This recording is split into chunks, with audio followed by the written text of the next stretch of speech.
We are being joined right now by two of our Makaio. Trua and Makaio, two of our males over here. You can see them swimming right by you right now, as well as two of our trainers, Jacob and Kelly.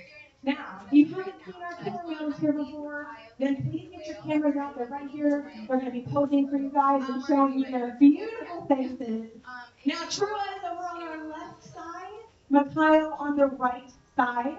One way that you guys can keep track today during this session is that Kelly will be working with Truma, Jacob will be working with Makaio. But the way that we tell our two male killer whales apart is by their different markings.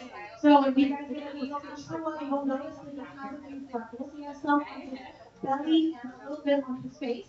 One on his this right side, sorry, and one on his left side, on his chin right there. You're getting a good view of that right now. That's the way that we can tell two apart very quickly and very easily.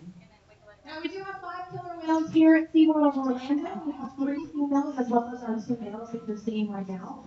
Our matriarch Katina is 49 years old, and our two other females, Makaio. Hi, Mac. 18. My Shua pretty is our oldest boy. male killer whale at 19, and Makaio over with Jacob is our youngest killer whale here at 14 years old. Now, for all of you down here on the far right side, you're about to get a great view of Truma. It looks like Kelly just did a little bit of sign language to him, asking him to slide his body up into the shallow area over to the far right. So get your cameras ready and check out Trua. Here he comes over on the far right side.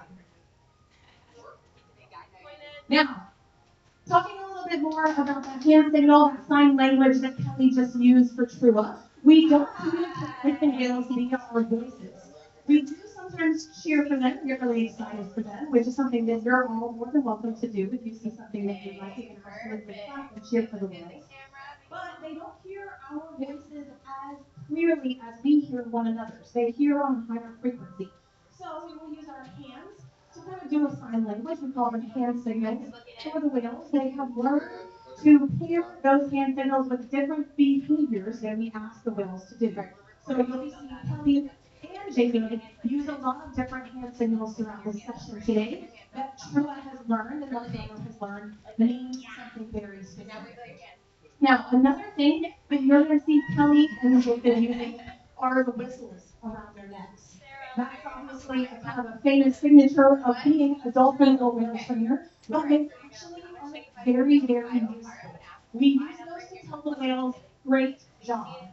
Simply, it's a way to tell them from a distance, all the way across the pool, or maybe in the air if they're doing a jump, that they have done exactly what we've asked for.